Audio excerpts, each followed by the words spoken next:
नाज़रीन, हैदराबाद में गुज़िरियल 3 ॾींहनि दौरान मुबैना पुलिस मुक़ाबलनि में उन में ज़ख़्मी थींदड़नि जे ॾियंगुनि में लॻल गोलियुनि सां नवां बहस छिड़ी पिया आहिनि। शहरनि जो चवणु आहे त हाफ़राए जे अहिड़नि वाक़िअनि सां मुंत क़ाइमु न थींदो, वेतर माण्हुनि में अदम तहफ़ुज़ वारो अहसास पखिड़िजी वेंदो। इन हवाले सां पेश आहे महरान टीवी जे रिपोर्टर सलीम मला जी हीअ रिपोर्ट।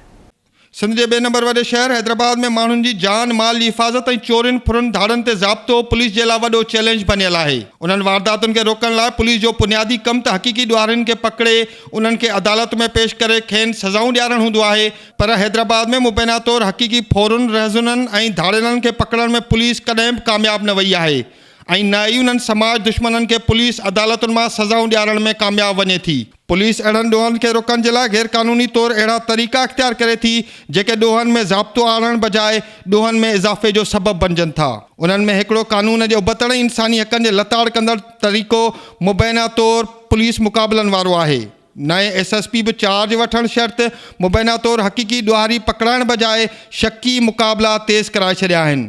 ही अहिड़ा मुक़ाबला हुजनि था जिन जो को बि अखियुनि ॾिठो शायदि नथो हुजे, पुलिस वारनि खे बि कुझु नथो थिए ऐं न ई उन्हनि जी गाॾियुनि खे नुक़सानु थिए थो। हिननि पुलिस मुक़ाबलनि में ॾुहारियुनि खे मख़सूस जाइ ते गोली हई वञे थी। अहिड़नि शकी मुक़ाबलनि वसीले आम तौर नवां आयल पुलिस ऑफिसर पंहिंजो ॾहकाव पैदा करणु चाहिनि था, पर शहरनि खां फुरुनि ऐं चोरियुनि जूं वारदातूं जारी रहनि थियूं। मुबैना पुलिस मुक़ाबले में ज़ख़्मी थियल हिन शख़्स जी दावा आहे त खेसि हिकु जॻहि तां खंभे गोली हणी पुलिस मुक़ाबलो ॾेखारियो वियो। पुलिस चए थी मुक़ाबलो थियो आहे, को मुक़ाबलो न आहे, को कूड़ कूड़ आहे, को मुक़ाबलो न थियो, को मुक़ाबलो न आहे, कूड़ कूड़ थींदो आहे, सच सच थींदो आहे। मुंहिंजे अगरि रब ते कंहिंखे यकीन आहे त पोइ इहा ई ॻाल्हि आहे त मुक़ाबलो को न आहे। मूंखे वठी आया जहिड़े जे वज़ ते जेको कल्ह मूंसां थियो न को पुलिस मुक़ाबलो न को का ॻाल्हि हुई ऐं मूंसां इंसाफ़ कयो वञे। पुलिस जी दावा मुताबिक़ ही शख़्स बि मुक़ाबले में ज़ख़्मी थियो आहे, पर ज़ख़्मी थियल ही नौजवान जूं ॻाल्हियूं ई मुतज़ाद आहिनि। पिस्टल लगी है, संदो लगी। तोखे पंहिंजो पिस्टल लॻो? अच्छा, हाँ, कीअं लॻई?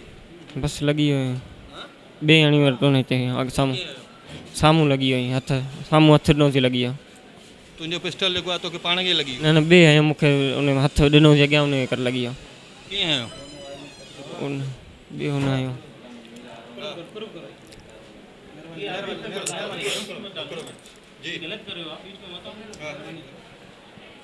बस यही ॻाल्हि आहे।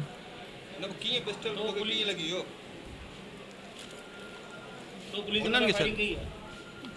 फायरिंग मूंखां ॿिए लॻी आहे, हथ ॾिनो अॻियां मूंखे लॻी आहे। बस हिन शख़्स जे ॻाल्हाइण जे अंदाज़ मां ई ख़बर पवे थी त पुलिस जो मुक़ाबलो केतिरो सचो आहे। ही शख़्स टे मुतज़ाद ॻाल्हियूं करे थो। हिकु तरफ़ ही चवे थो त खेसि पंहिंजी गोली लॻी आहे, कॾहिं चवे थो त ॿिए गोली हई आहे, पर किथे बि मुक़ाबले जो ज़िक्र नथो करे। पुलिस हिन मुबैना जवाबदार खे बार बार ॻाल्हाइण खां रोकींदी रही। वकील बिरादरी अहिड़नि मुबैना मुक़ाबलनि खे गैर क़ानूनी करार ॾियनि था।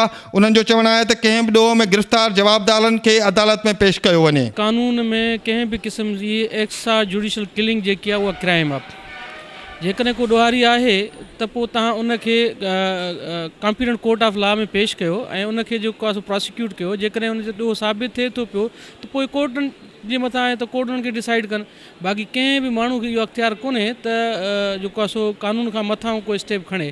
त माना दर्जन अहिड़ा केसिस आहिनि जेके टोटली फेक हूंदा आहिनि, 99% फेक हूंदा आहिनि। सिविल सोसाइटी आम माण्हुनि जो ख़्यालु आहे त अहिड़े अमल सां ॾोहनि में घटिताई अचण बजाए उन्हनि में इज़ाफ़ो थींदो। हिनमहिल ताईं पाण ॾिसी रहिया आहियूं त हैदराबाद में एॾा ॾोह वधी विया आहिनि, चोरियूं फुरियूं धाड़ा वधी विया आहिनि। ॾींहं ॾिठे जो कासमाबाद जे अंदरि शहरनि खां फुरियूं ऐं धाड़ा पिया थियनि, उन ते त का कार्रवाई न थी आहे। ही माण्हुनि खे तव्हां पकड़े उन्हनि खे हाफ़राए करणु इहो किथां जो कानून आहे? अवाम जी जान ऐं माल जो तहफ़ुज़ पुलिस जो बुनियादी फ़र्ज़ु आहे। अहिड़नि मुबैना मुक़ाबलनि ज़रिए ॾोहनि ते कंहिं बि रीति ज़ाब्तो नथो अची सघे। हिन खां अॻु बि अहिड़ा मुबैना मुक़ाबला थी चुका आहिनि जंहिं करे पुलिस खे चटियूं बि भरणियूं पयूं आहिनि। ॾोहनि ते ज़ाब्तो आणण जे लाइ हक़ीक़ी जवाबदारनि खे अदालती कटहरे में आणे सख़्त खां सख़्त सज़ाऊं ॾियारियूं वञनि त जीअं आवाम जो पुलिस मथां किरंदड़ वेसाव बहाल थी सघे। कैमरामैन ज़ाकिर लगारी सां गॾु सलीम मला, महरान टीवी न्यूज़, हैदराबाद।